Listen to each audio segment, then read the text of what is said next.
Hey everybody, it's me, Andrew. Get out into nature and tune in for yourself. Resonate with the Earth's electromagnetic field via 432 Hertz, the universal frequency. Balance out psychologically and emotionally and further strengthen your brain and your heart's coherence as well. Get a plant-based diet going for yourself today and nurture yourself right back into life. We are literally herbivores in our nature. Further balance out your physical body's pH level and get with alkalinity. Then you can generate some static electricity. Send me some love telepathically. Set attention to your mind and set intention to communicate. That is all there is to telepathy. You are now tuning in to great days.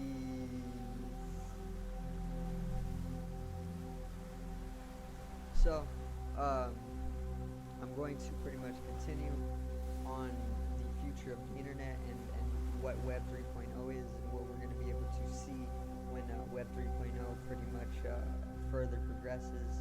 And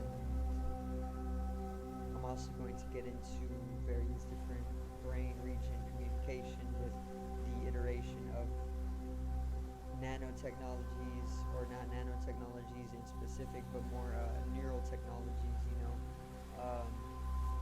and augmentations and virtual realities and whatnot. So let's get right into it. Today's video is the future of the internet, Web 3.0, part 2.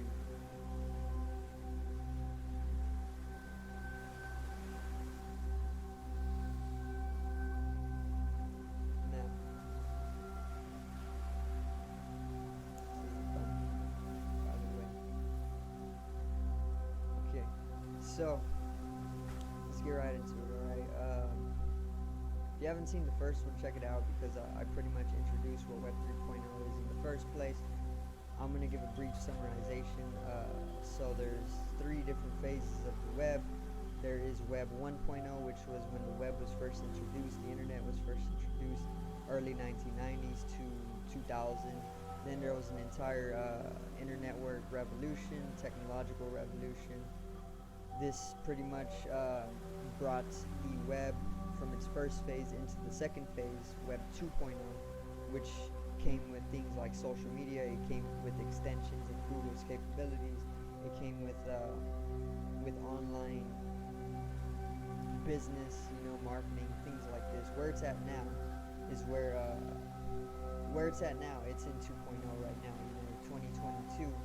We're still in Web 2.0, but it's already reaching the end of Web 2.0, because there's soon going to be another technological revolution, and with this technological revolution is going to come the shifting from 2.0 current phase into the next phase, Web 3.0.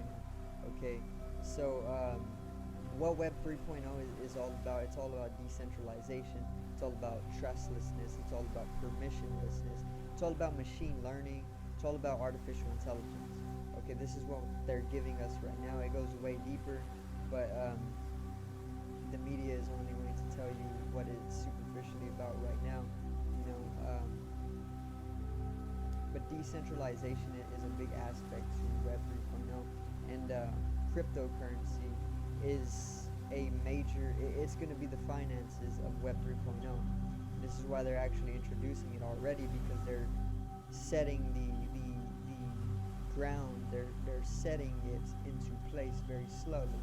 So this is why cryptocurrency or digital financing is already on the rise, and this is why it's decentralized, because Web 3.0 is going to be decentralized. This pretty much means that when it comes to virtual financing or digital financing and cryptocurrency, the whole decentralization aspect is like the whole focal point of it.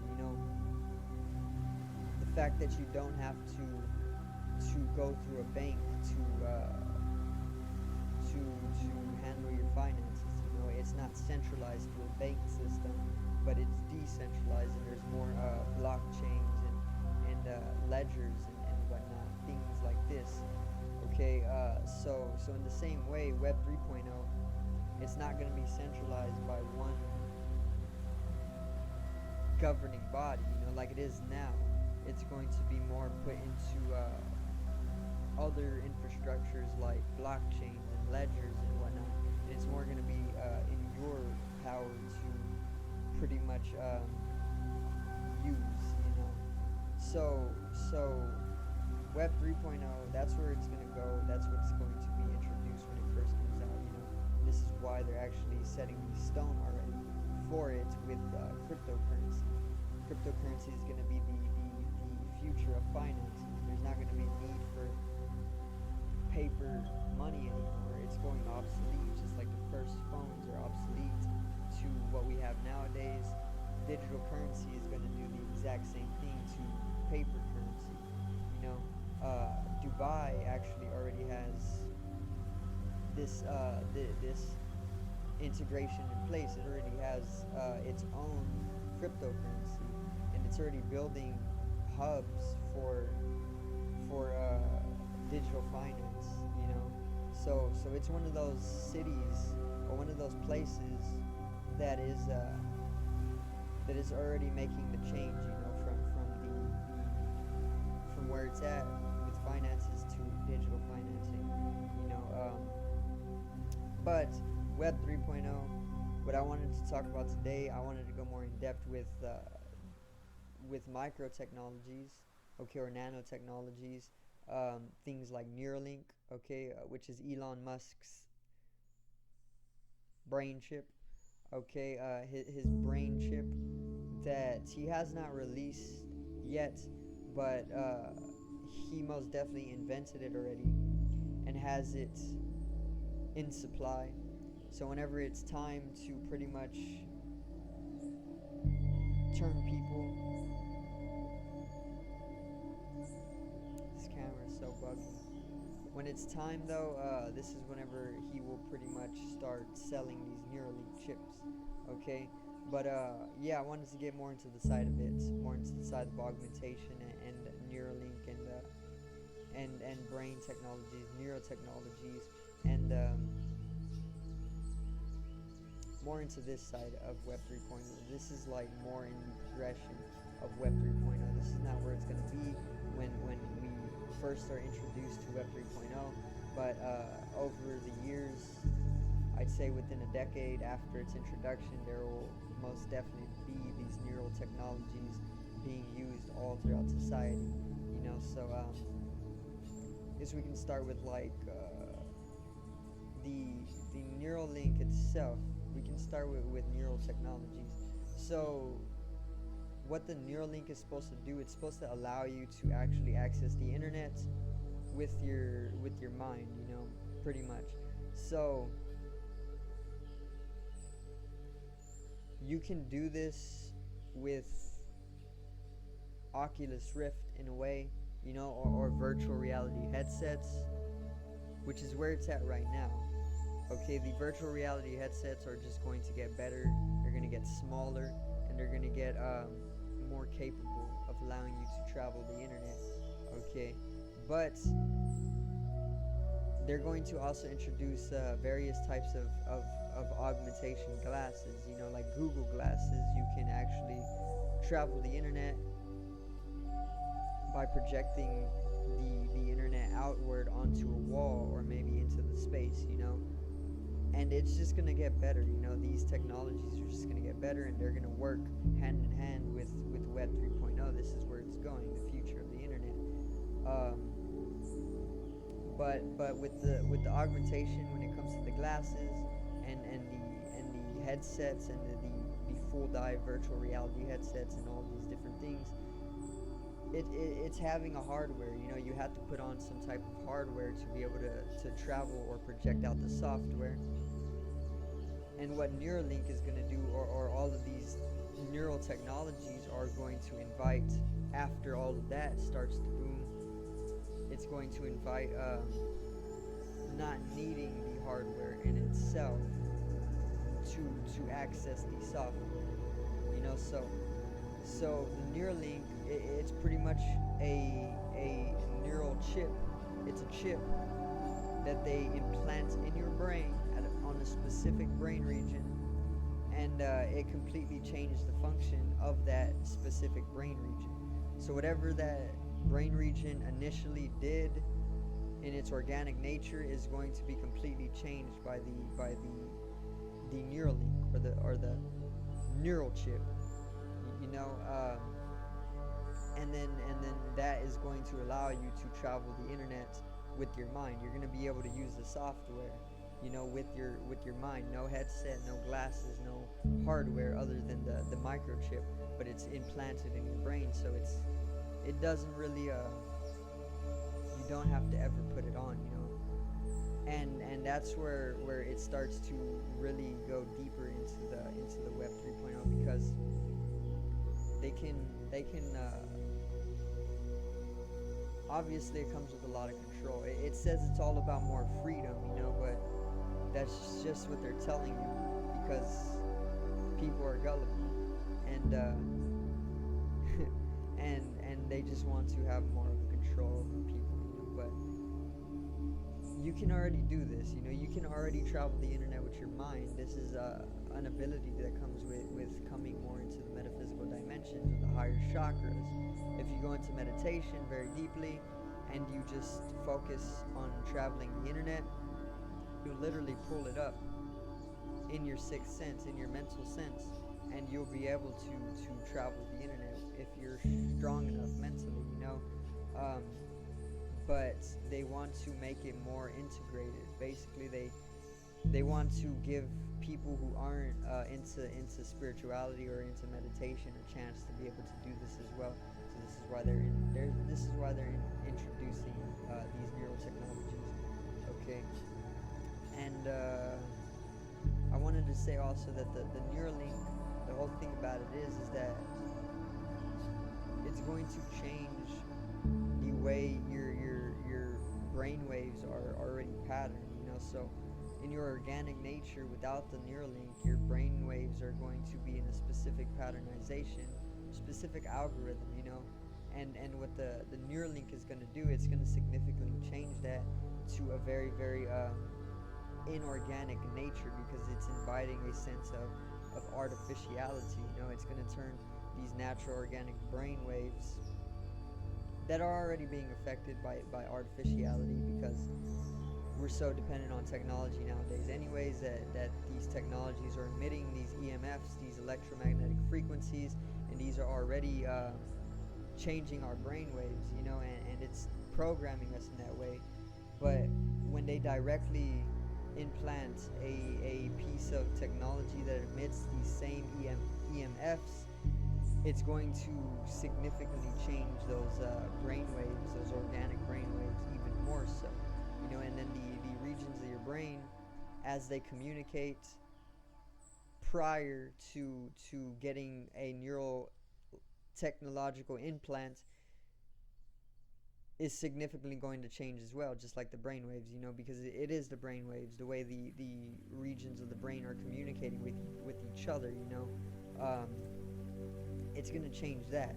Okay, and the apps that come, new apps, there's going to be a lot of new apps, that come with Web 3.0 as well, because it's a whole software revolution. It's a whole change to the entire internet as we know it.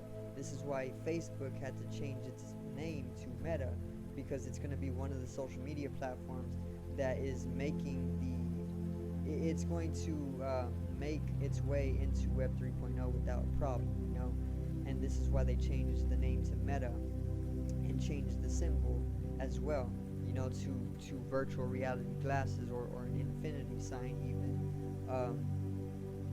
And Elon Musk, I just did a video on Elon Musk buying Twitter, and that being a move in his technological control over the world. Okay, so if Twitter's name changes and Twitter symbol changes as well, it's no surprise that it's just trying to integrate itself into Web 3.0. More of a decentralized nature, and more of a fully immersive experience where you're able to create your own avatar and live within a virtual house as well, a virtual hub station, and be completely dependent on technology and internet. That's where they want it to go. But with Web 3.0, it's going to be very, very apparent that each of your brain regions, very specific brain regions, are going to correspond to specific apps that they're introducing, new apps that they're introducing, and the correspondence to these apps, the brain regions, communication with each other, in effect with the neural technology, changing the communication itself, is going to allow for like an augmentative or internetworking communication between the apps, because the apps themselves, the newly introduced apps, are all going to correspond to specific brain regions. Okay, so each region of your brain has a completely different function, right? And all of the regions of your brain, they communicate with each other. Okay, now it's going to be so that the new apps that are integrated and the function of these new apps are going to be able to be corresponded to regions of the brain. So let's say the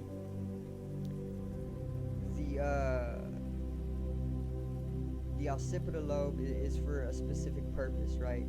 Let's say that one of the apps has the same function as what the occipital lobe does, okay? Then we can correspond that app with the occipital lobe, and then we can further continue to do this with all of the apps that are newly introduced with Web 3.0. Now take the communication between the brain's regions and the corresponding apps to each one of those regions, and then make the communication with the apps, the same communications that are happening between the regions of the brain. Get the corresponding apps of each region of the brain and take that same communication that is happening between those regions of the brain, and then you'll see that mirrored in the internet between those apps, because it's pretty much that they're turning you into a digital being. And this pretty much means you're going to have, you're going to be one-in-one with artificial intelligence. Okay, it's not going to be no different. Your organic intelligence and artificial intelligence, they're going to pretty much become one, which they already are one, but it's like a type of new thing. Artificial intelligence is not that old, unless we go back in history and understand the nature of artificial intelligence and what it's for. Then it's been here all the time, but they're newly introducing it once again in this revelation, and it's going to be like this type of mirror, right? So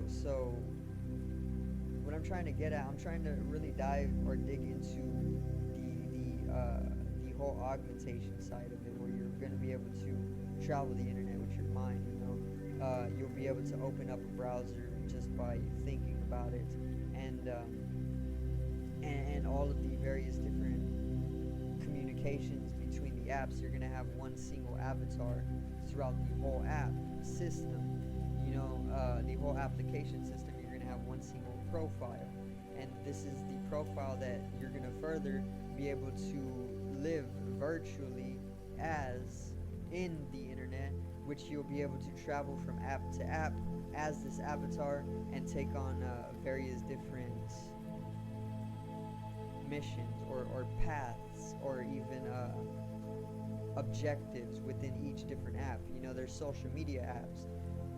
Your avatar, whenever you go into social media, it's going to be all about, let's say, video games and interacting with each other, and going into hub stations and just doing what you normally do with your friends, but in the internet. You're going to be in the internet, Okay, and then there's financing. That's a whole different region of the brain. You know, I mean, obviously it all connects because they're all communicating. But finances, whenever you take your profile or your avatar into the applications dealing with finances, you're gonna have a whole different objective. You know, but it's all tying into each other, and it's all communicating on like a deeper network. You know, the internetwork. But I can't give you all the words. You know, I'm not too educated on this stuff. I'm just trying to teach myself what I am pretty much able to pull in. I also wanted to add, so I'm gonna put a thumbnail or a picture on the video. Okay, the thumbnail of the video. I'm gonna put a picture of your brain on psychedelics, right? But not only the brain on psychedelics, it's going to be more so how your brain and the various different regions of your brain communicate without psychedelics and then on psychedelics, because I wanted to use that picture to further portray what I'm talking about in this video, the various different communications and interactions between brain regions with the neural link and with the corresponding apps as well that are going to pretty much be traversed throughout your profile or as your avatar, you know. So I'm gonna put that picture up on the thumbnail. I want to say that, okay, so your brain on magic mushrooms or psilocybin mushrooms, the interaction between your brain regions, the communication between your brain regions are significantly increased. You know, the activity of your brain is significantly increased. The brain waves are very, very much amplified, and the activity is very much amplified as well, which is why you're able to transcend. A lot of the times you're able to mystically experience. You know, you're able to have these hallucinatory experiences that you can't explain. So what the Neuralink is going to do, it's going to make that activity very, very artificial, okay? And that's all I can really say about it. I can't say that it's going to be as active as your brain would be like on psychedelic mushrooms, or it's going to be more active than your brain normally is, which it probably will be, okay? But it could lie somewhere in the middle. You know, there could be more of a interaction between your brain regions. There's most definitely going to be a significant change between or in the interaction between your brain regions because of the EMFs that are being emitted by the neural technology in itself, you know, which I'm pretty sure is going to cause a lot of cancer in people as well whenever it first comes out. But that's just going to add to the whole industry of pharmacology, you know, or pharmaceutical industry, the billion-dollar industry. It's just going to add to that because they're all part of the same system, and all of these people are working together to continue sustaining the machine or the matrix. You know, the thing responsible for charging a poor person millions, I want to say hundreds of thousands of dollars for cancer treatment when they never even cure it. That's just the treatment. They're just treating it. They're sustaining your life from something that they already had given you, and then taking what money you don't have. You know, that's their machine. That's the artificiality of it. That's the inorganic nature of it. It's complete devilish in its nature. You know, it's doing this type of stuff. It's first giving you the cancer, and then it's taking money from you that you don't have, and then it's not curing the cancer. It's treating it. It's just prolonging the life that you were granted, but they're never actually treating it, you know, and you don't even need any of the treatments in the first place. All you need to do is just know that that it's bullshit in itself, and you can cure these things. People have cured cancer, stage 4 cancer, with no treatment at all. They've just used remedial medicines, you know, like herbs. They've used naturopathy. They've used this type of stuff, and they've been able to cure themselves of cancer, stage 4, and they did not even have to pay hundreds of thousands of dollars to millions of dollars. All they really needed was to trust nature, the organic nature of things.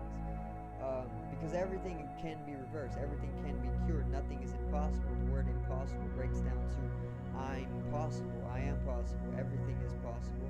When you come to have enough knowledge, knowledge equals power. When you come to have enough knowledge, you have enough power to know that you can literally change anything from a fixed state to transformation, But yeah, that's where I'm going to end it right now. Don't want to make the video too long. It's already 25 minutes, so subscribe over here to the left of me. I'm over 200 subscribers. Drop a like on the video to the right of me and support the channel once again. Generate some static electricity from the etheric body or the first layer of the aura. It needs to be strengthened and realized with the collective rise of consciousness. I love you, everybody. Have a great day, and peace out.